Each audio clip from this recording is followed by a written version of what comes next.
हे मनुष्य,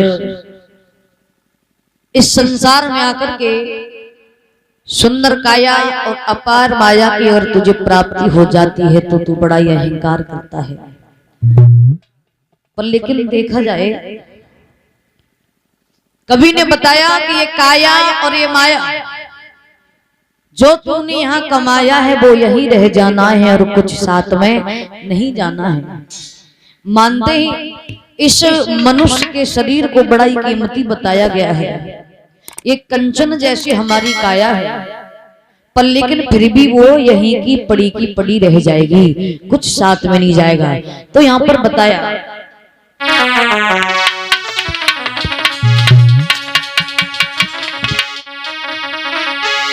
कि कंचन जैसी काया तेरी काम न आवेगी। अरे कंचन जैसी काया तेरी काम न आवेगी। हो बाबू रे माया संग न जावेगी।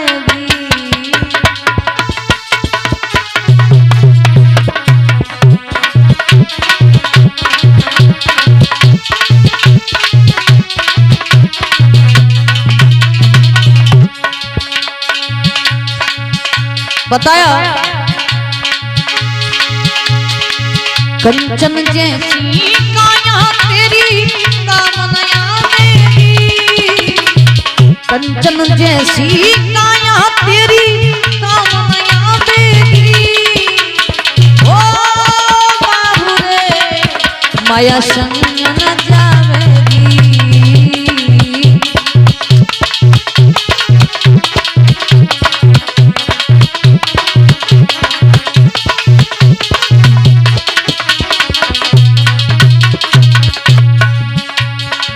बताया कि जब जीव माँ के उदर में होता है तो प्रभु से विनती करता है, प्रभु हमें इस नरक से बाहर निकाल लीजिएगा, और जब हम बाहर आएंगे तुम्हारा भजन करेंगे, गुणगान करेंगे। कब भगवान को पुकार रहा है? जब माँ के उदर में उल्टा लटका हुआ है। देखिए, इंसान के पास अगर सुख होना तो कोई भगवान को नहीं पुकारता है। सुख वो अपनी देन समझ लेता है कि मेरे कर्मों अनुसार मुझे सुख प्राप्त हुआ है, और दुख आ जाए तो भगवान ने मेरे साथ बहुत बुरा कर दिया, है ना। वो भगवान की देन समझ लेता है। जब गर्भ में उल्टा लटका हुआ होता है तो कहता है प्रभु अब इस नरक से बाहर निकाल लो, हम तुम्हारा गुणगान करेंगे बाहर आकर।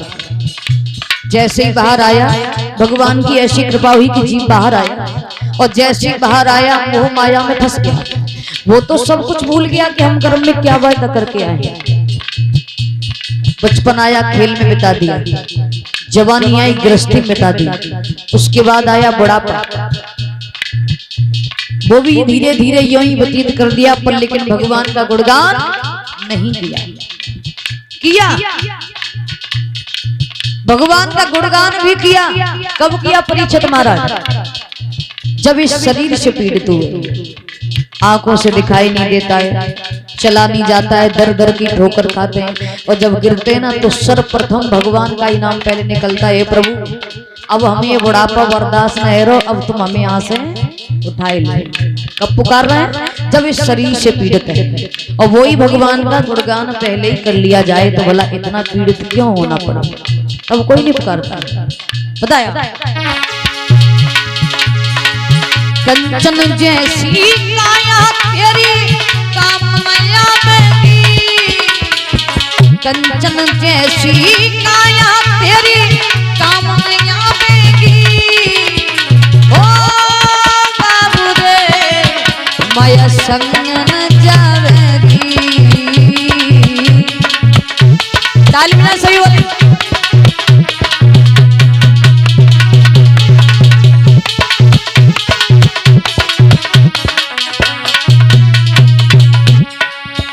बोला है मनुष्य आया तू अकेला रे जग में, जाए भी अकेला है।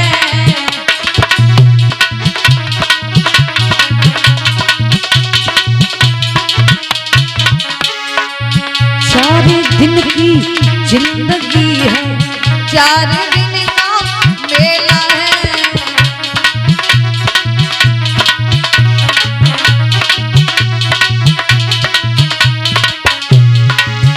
माताएं लेकिन ताली बजाने से ही काम नहीं चलेगा। बोलो ऊपर हाथ करके सभी भाई बंद, आपसे भी कहना है आप लोग बोला करो। आया तू अकेला रे जग में, जाए भी अकेला है।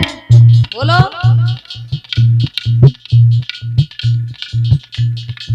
आवाज नहीं आ रही है, तेजी से बोलो। नवल दे मैया कैसी बैठी हो? शर्म लग रही है का? भगवान का दरबार है, भगवान के भजन में शर्म नहीं करनी चाहिए। सही बोली प्राप्त करके एक बार सीधे हाथ करें। कितने भगवान के भक्त बैठे हैं इस पंडाल में? सभी है ना भगवान के भक्त?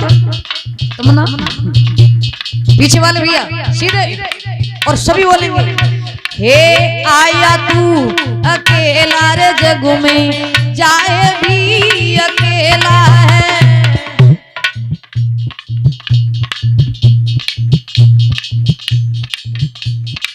आवाज नहीं आ रही है। मैंने कल आपको बताया था मैं थोड़ा कम सुनती हूँ।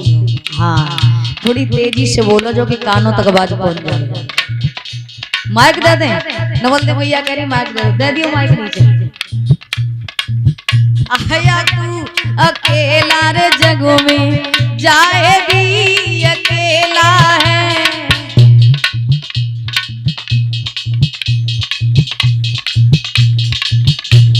बहुत सुंदर हमारी माताएं सभी बोल रही है। भैया लोग कंजूसी कर रहे हैं। क्यों आपसे स्पेशल में कहा जाए तब बोलोगे? बोले सभी। अरे 4 दिन की जिंदगी है, 4 दिन का मेला है।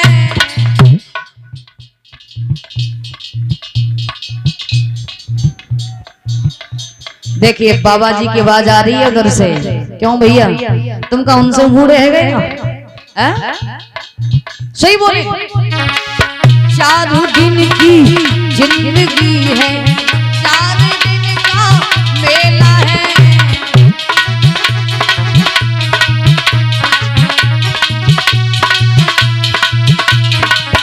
आया तू अकेला रे जग में, जाए भी अकेला है।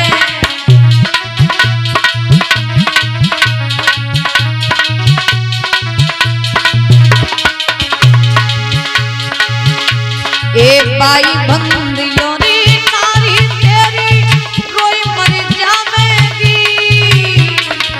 बाई बंदियों नी नारी तेरी रोई मर जावेगी। ओ बाबू रे माया संग न जावेगी।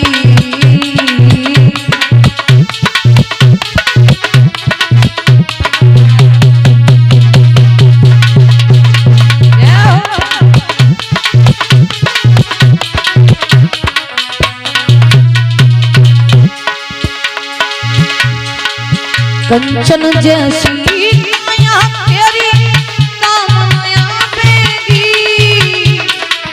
कंचन जैसी माया तेरी कामना आवेगी। ओ बाबू रे माया संग न जावेगी। ओ बाबू रे माया संग न जावेगी।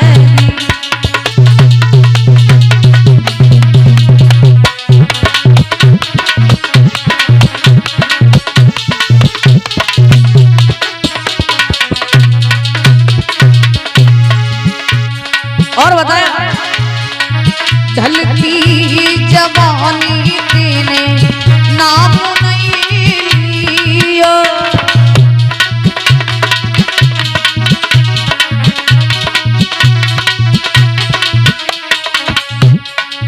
तूने अपना जीवन यूं ही व्यर्थ में व्यतीत कर दिया, पर लेकिन भगवान का नाम नहीं लिया। पर लेकिन ध्यान क्या, जब इस संसार को छोड़ करके भगवान के पास में जाओगे, भगवान आपसे प्रसन्न करेंगे। हे मनुष्य, मैंने तुझे इतना सुंदर सा जीवन दिया, तूने इस मनुष्य के शरीर में कितना मेरा गुणगान किया, कितना नाम लिया, तब आपको वहां जवाब देना पड़ेगा। अरे चलती जवानी तेने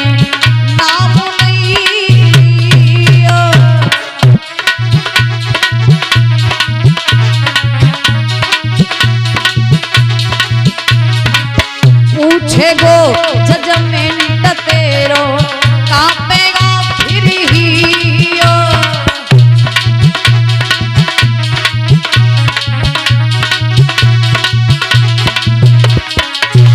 ढलती जवानी तेने नाम नहीं लियो, पूछे को जजमेंट तेरो कांपेगा हियो। जब भगवान आपसे प्रसन्न करेंगे तूने मेरा कितना गुणगान किया, तब जवाब देना पड़ेगा। अरे ढलती जवानी तेने नाम नहीं लिया,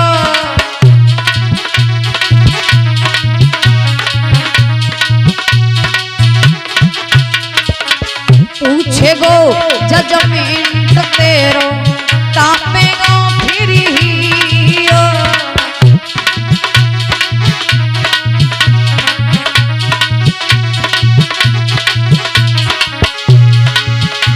ए भजले राम उम्र है थोड़ी तेरी नानी मर जावेगी। भजले राम उम्र है थोड़ी तेरी नानी मर जावेगी। ओ बाबू रे माया संग न जावेगी।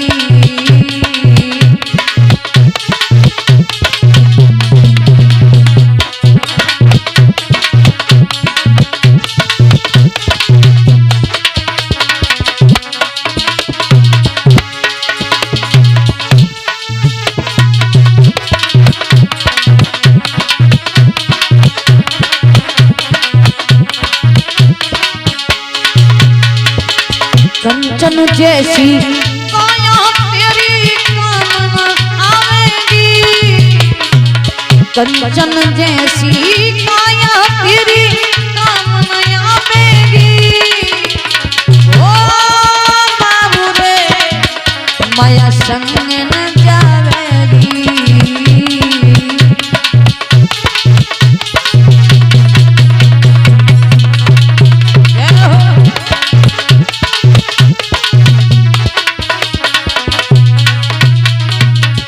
माया संग न जावेगी, ओ माया संग न जावेगी।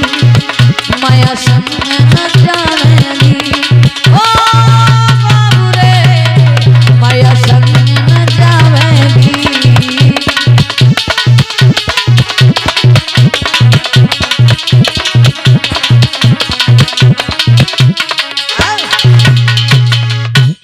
बोलिए गोविंद भगवान की। ऐसा जयकार लगाइए जो कि जिब्या पर पाप रूपी पक्षी बैठा होता है वो भगवान के जयकारे छोड़ जाता है। तेजी के साथ में लगाएंगे। बोलिए गोविंद भगवान की। श्रीमद् भागवत महापुराण की।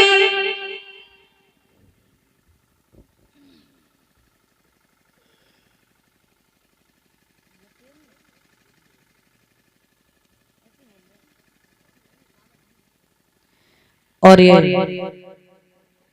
101 रुपए हमारे यतेंद्र कुमार ठेकेदार सुपुत्र परीक्षित महाराज जिनके द्वारा श्रीमद् भागवत कथा का रसास्वादन चल रहा है, ये हमें 101 रुपए से सम्मानित कर रहे हैं। भगवान इन्हें सदी सद्दान दे, राधे रानी मनोकामना पूर्ण करे, धर्म के रास्ते पर इसी प्रकार से आगे बढ़ाए रखे। बोलिए गोविंद भगवान की। आ जाएंगे आगे प्रसंग की तरफ।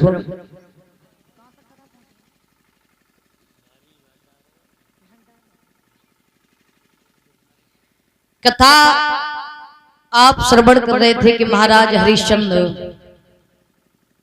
जब बगिया में जाते हैं, जो कि सारी बगिया को उजाड़ दिया था विश्वामित्र जी ने शूकर का भेष धारण करके।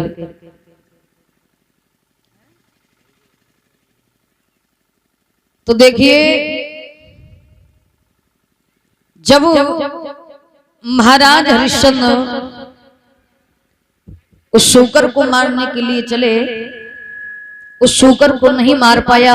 विश्वामित्र जी वहां बगिया में से निकल करके एक झाड़ी में जाकर के छुप गए और विश्वामित्र जी ने एक महात्मा का रूप धारण कर लिया। महाराज हरिश्चंद्र शूकर को ढूंढते हुए आगे बढ़े। इधर विश्वामित्र जी चले आ रहे हैं बगिया की तरफ से। जब चले आ रहे थे, इधर से महाराज हरिश्चंद्र जा रहे थे सूकर की तलाश में। जैसे ही विश्वामित्र जी को देखा, महाराज हरिश्चंद्र ने उन्हें प्रणाम किया और कहा, महाराज क्या आपने इधर किसी सूकर को जाते हुए देखा है? सूकर को? बोले हाँ। विश्वामित्र जी कहने लगे, आप सूकर क्या क्या करोगे? बोले महाराज हम उसे मारना चाहते हैं। क्यों? क्योंकि उस सूकर ने हमारी सारी बगिया को उजाड़ दिया है और हमारे माली की जंगा को फाड़ दिया है। उसने हमारा नुकसान किया है, इसलिए हम उसे जिंदा नहीं छोड़ेंगे, उसे मारना चाहते हैं। विश्वामित्र जी कहने के, राजन कितनी बुरी बात है। क्यों?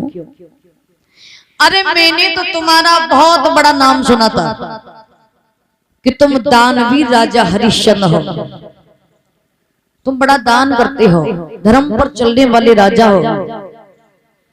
तुम कैसे दानवीर राजा हरिश्चंद्र हो जो कि आप एक सूकर का शिकार करते फिर रहे हो?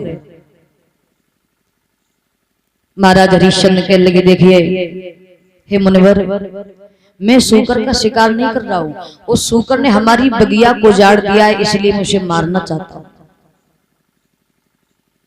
मारना चाहते हो? बोले हाँ। विश्वामित्र जी कहने लगे, राजन आपके राज्य में सिपाहियों की कमी हो गई जो कि आप पुनः सूकर को मारने के लिए चले आए। महाराज हरिश्चंद्र कहने लगे, मुनिवर आप कहना क्या चाहते हैं? विश्वामित्र जी समझा के बोले, देखिए राजन मैंने सुना था कि आप दानवी राजा हरिश्चंद्र हो, आपका बहुत ही बड़ा नाम है, मैंने बहुत तुम्हारा नाम सुना है। तुम्हारे दरवाजे पर कोई आ जाता है तो उसे खाली हाथ नहीं जाने देते। कोई अपने मुंह से एक शब्द निकाल देता है, आप उसे पूर्ण करके रहते हो। बोले हाँ, ये तो बात बिल्कुल सत्य है। मैंने सुना है आप संतों का बड़ा ही सम्मान करते हो, बड़ा ही आदर करते हो। बोले हाँ, ये भी बात सत्य है। विश्वामित्र जी कहने लगे, जब मैंने आपका नाम सुना कि बड़े ही दानवी राजा हरिश्चंद्र हो आप, तो सोचा मेरे पास एक कन्या है, वो शादी योग्य हो चुकी है, तो मैं चला आया, सोचा कि आपके पास से कुछ धन मिल जाए जिससे मैं अपनी बेटी के पीले हाथ कर सकूं। महाराज हरिश्चंद्र कहने लगे, प्रभु अरे ऐसी कौन सी बात है जो कि आप आए और हम तुम्हारी इच्छा पूर्ण ना करें? क्या मांगना चाहते हो? मांग लीजिए, हम तुम्हारी हर इच्छा पूर्ण करने के लिए तैयार हैं, जो आप मांगोगे हम देने के लिए तैयार हैं। विश्वामित्र जी कहने लगे, हमें विश्वास नहीं हो रहा है। क्यों? कि हो सकता है हमने जो मांगा आपने न दिया। बोले महाराज आप कैसी बात कर रहे हो, हमारे दरवाजे पर जो कोई आ जाता है हम उसे खाली हाथ नहीं जाने देते। मांगिए, क्या मांगना चाहते हो? बोले ऐसे नहीं मांगेंगे, पहले दरवाजा भर जाओ, संकल्प करो। कहने लगे महाराज आप कैसी बात कर रहे हो, विश्वास नहीं है? बोले विश्वास है, फिर भी हम दरवाजा भरवाना चाहते हैं। संकल्प करो। बोले हमारे पास इस समय तो कुछ नहीं है, सिर्फ कुंजी और लगाम है। बोले उसी का संकल्प कर दो। महाराज हरिश्चंद्र ने बिना सोचे समझे कुंजी और लगाम का संकल्प कर दिया, दरवाजा भर दिया कि महाराज आप जो मांगोगे हम वही देंगे, वही देंगे, वही देंगे। मेरे प्रेमी भक्तों, तो उसी समय विश्वामित्र जी समझा के कहने लगे, देखो राजन मैं अपनी बेटी की शादी करना चाहता हूं, इसलिए ज्यादा कुछ नहीं, मुझे 60 बार स्वर्ण चाहिए, 60 बार सोना चाहिए बेटी की शादी के लिए। हरिश्चंद्र कहने लगे प्रभु ये तो बहुत कम दक्षिणा है, और कुछ मांग लो। बोले इतनी काफी है साधु संतों के लिए, और ये है ही क्या, हमें विलासिताओं की चीज से मतलब नहीं है, इतना ही काफी है। हम तो साधु संत हैं, हमें ज्यादा धन दौलत से मतलब ही क्या है। मेरे प्रेमी भक्तों, तुम महाराज हरिश्चंद्र समझा के बोले हे प्रभु अगर ऐसी बात है तो कोई बात नहीं।